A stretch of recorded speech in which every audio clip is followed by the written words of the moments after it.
जादुई तीन झरने। ढोलकपुर नाम का एक बहुत बड़ा गांव था। गांव से कुछ ही दूरी पर शिवा का घर था। शिवा के घर में उसकी पत्नी शीला और बेटी कोमल रहा करती थी। शिवा लकड़ियां बेचने का काम किया करता था। शीला शिवा को उसके काम में मदद कर दिया करती थी। एक दिन शीला शिवा के साथ लकड़ियां लाने के लिए जंगल में गई, तभी उसे जहरीले सांप ने काट लिया। सांप का विष इतना जहरीला था कि शीला की जंगल में ही मौत हो गई। ये देख शिवा, शीला, उठो ना शीला, तुम मुझे छोड़कर नहीं जा सकती। ऐसा कहकर शिवा बहुत रोने लगा। कोमल तो अपनी माँ को देख फूट फूट कर रोने लगी।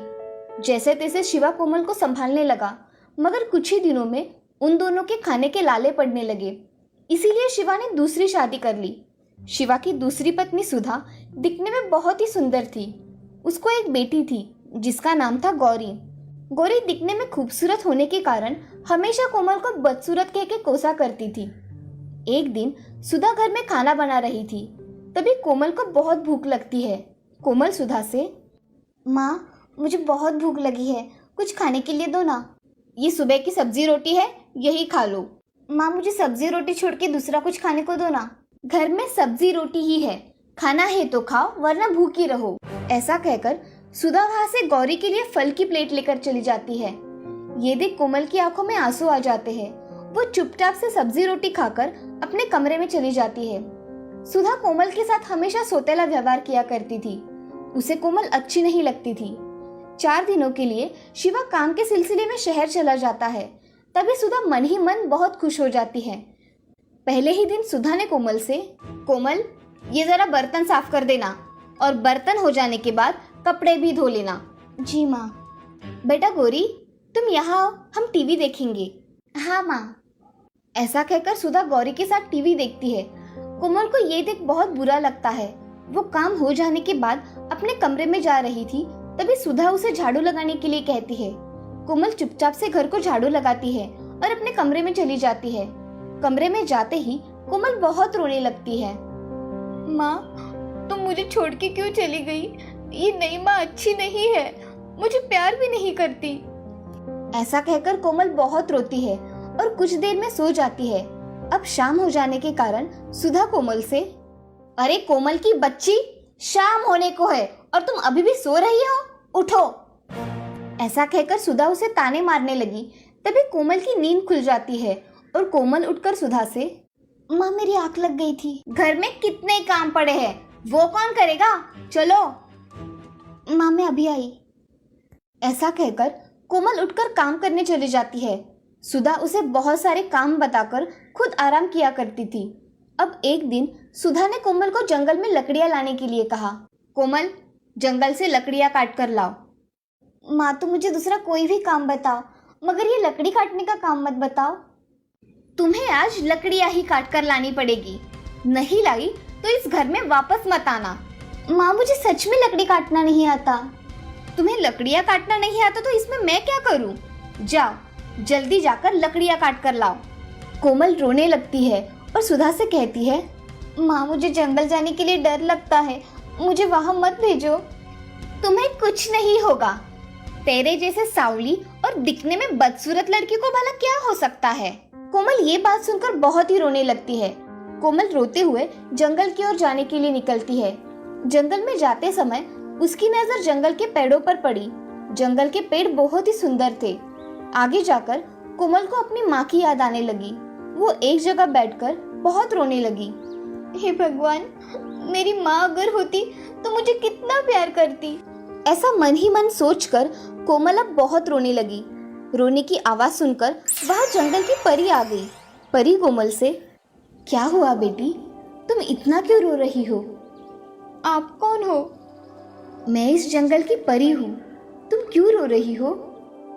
हे परी रानी, मेरी सौतेली माँ मुझसे प्यार नहीं करती और मुझे हमेशा काम करने को कहती है, मैं क्या करूँ? तुम मेरे साथ आओ, मैं तुम्हें एक अद्भुत जगह दिखाती हूँ। ऐसा कहकर परी और कोमल कुछ देर चलने के बाद एक जगह पर पहुंच जाते हैं। वहाँ 3 झरने थे। पहले झरने का रंग था नीला, दूसरे झरने का रंग था पीला और तीसरे झरने का रंग था गुलाबी। कोमल झरनों को देखकर बहुत खुश हो जाती है। तभी कोमल परी से, परी रानी, ये झरने कितने सुंदर है। मुझे तो अपनी आंखों पर विश्वास ही नहीं हो रहा है कि इतना सुंदर झरना हो सकता है। कोमल, ये झरने जादुई है। ये नीला झरना तुम्हें पैसा देगा, पीला झरना तुम्हें बहुत सारा सोना देगा और गुलाबी झरना तुम्हें बहुत सारी खूबसूरती और ज्ञान देगा। इस झरने में जिसने भी एक बार डुबकी लगाई उसे झरने की खासियत के हिसाब से सारी चीज़ें प्राप्त हो जाती है। अगर मैं इस नीले झरने में डुबकी लगाऊंगी तो मुझे पैसे मिलेंगे, दूसरे पीले झरने में डुबकी लगाऊंगी तो मुझे सोना मिलेगा और गुलाबी झरने में डुबकी लगाऊंगी तो मुझे ज्ञान के साथ साथ खूबसूरती भी मिलेगी। मुझे खूबसूरती के साथ साथ ज्ञान भी चाहिए, इसीलिए मैं तीसरे झरने में डुबकी लगाऊंगी। कोमल परी से कहती है, परी रानी, मुझे गुलाबी झरने में डुबकी लगानी है। ठीक है कोमल, तुम गुलाबी झरने में डुबकी लगाओ। कोमल अब गुलाबी झरने में एक डुबकी लगाती है। डुबकी लगाते ही कोमल दिखने में बहुत खूबसूरत हो जाती है और उसे ढेर सारा ज्ञान भी प्राप्त हो जाता है। कोमल घर जाने के लिए निकलती है। तभी कोमल परी से, परी रानी, आपका बहुत बहुत शुक्रिया, आपने मेरी बहुत मदद की है, मगर एक समस्या है। अब कौन सी समस्या है तुम्हें? मुझे लकड़ियाँ लेकर घर जाना है और मुझे लकड़ियाँ काटना नहीं आता। तभी परी अपने जादू से हाथों पर एक मोती बनाती है और कोमल को देकर कहती है, कोमल, ये लो जादुई मोती, इससे तुम जो भी मांगोगी तुम्हें वो मिल जाएगा। परी रानी, सच में ऐसा होगा? तुम इस मोती से मांग के तो देखो, तुम्हें पता चल जाएगा। ऐसा कहते ही कोमल उस मोती से लकड़ियाँ मांगती है और देखते ही देखते उसके सामने लकड़ियों का ढेर बन जाता है। ये सब देख कोमल बहुत खुश हो जाती है। अब परी कोमल से, कोमल, तुम्हें ये जादुई मोती मैंने दिया है, ये बात किसी को नहीं बताना, नहीं तो इस मोती का गलत इस्तेमाल भी किया जा सकता है। इसे सिर्फ तुम्हारे पास ही रखना। जी परी रानी, मैं इसे मेरे पास ही रखूंगी। ऐसा कहकर कोमल वो जादुई मोती अपने ड्रेस में छुपा देती है और कुछ लकड़ियाँ लेकर घर चली जाती है। कोमल को देख सुधा के होश ही उड़ जाते हैं। सुधा कोमल से, अरे कोमल, तुम इतनी खूबसूरत कैसे बन गई? माँ, जंगल में 3 झरने हैं, एक पीला झरना सोने का, दूसरा नीला झरना पैसों का और तीसरा झरना ज्ञान और खूबसूरती का। तो मैंने गुलाबी झरने में डुबकी लगाई और मैं खूबसूरत बन गई। ये सब बातें सुन सुधा मन ही मन कोमल को, क्या मूर्ख लड़की है, पैसा और सोना छोड़ के इसने ज्ञान और खूबसूरती चुना। मैं मेरी बच्ची को लेकर वहां जाती हूँ और बहुत सारा सोना लेकर आती हूँ। अब सुधा गौरी को आवाज देती है और गौरी से, गौरी, चलो मेरे साथ, हम जंगल में जाएंगे, वहाँ जादुई झरने हैं, वहाँ से हम ढेर सारा सोना और पैसे लेकर आएंगे। हाँ माँ, मगर ये सब सच है क्या? कोमल देख कितनी खूबसूरत बन गई है, ये जादुई झरने में डुबकी लगा कर आई है। चलो माँ, मुझे भी जल्दी जंगल जाना है और झरने में डुबकी लगानी है। ऐसा कहकर सुधा और गौरी जंगल में चली जाती है। कोमल ने बताए हुए रास्ते से जाकर वो 3 जादुई झरनों के पास पहुंच जाती है। तभी सुधा गौरी से, गौरी, तुम सोने के झरने में डुबकी लगाना, मैं नीले झरने में डुबकी लगाती हूँ, जिससे हमें सोना और पैसे दोनों भी मिल जाएंगे। ठीक है माँ। ऐसा कहकर गौरी पीले झरने में और सुधा नीले झरने में डुबकी लगाती है। जब दोनों बाहर आती है तो गौरी बहुत ही काली और बदसूरत दिखाई देती है। ये देख सुधा गौरी से, गौरी बेटी, तुम इतनी काली और बदसूरत कैसे बन गई? माँ, आपका भी रंग कितना काला हो गया है, ये हम दोनों को क्या हुआ है? तभी सुधा और गौरी के सामने एक परी प्रकट हो जाती है और परी सुधा से, ये जादुई झरना है, इसमें कोई भी व्यक्ति आकर डुबकी नहीं लगा सकता। तुम दोनों के बुरे विचारों के कारण तुम इतनी बदसूरत बन गई हो, अब अपने कर्मों का फल भुगतो। हे परी रानी, हमें माफ कर दो, हमसे बहुत बड़ी गलती हो गई, हम पे कृपा करो।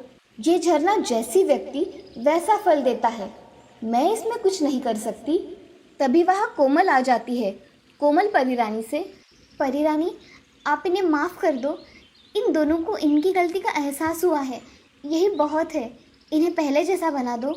परी रानी उसकी विनती सुन के, ठीक है कोमल, मैं इन्हें माफ़ करती हूँ, मगर आज के बाद इन्होंने फिर तुम्हें तकलीफ दी तो ये फिर से बदसूरत बन जाएगी। ऐसा कभी नहीं होगा परी रानी। परी रानी सुधा और गौरी को पहले जैसे बना देती है। सुधा को अपने किए का पछतावा होकर वो कोमल से माफ़ी मांगती है।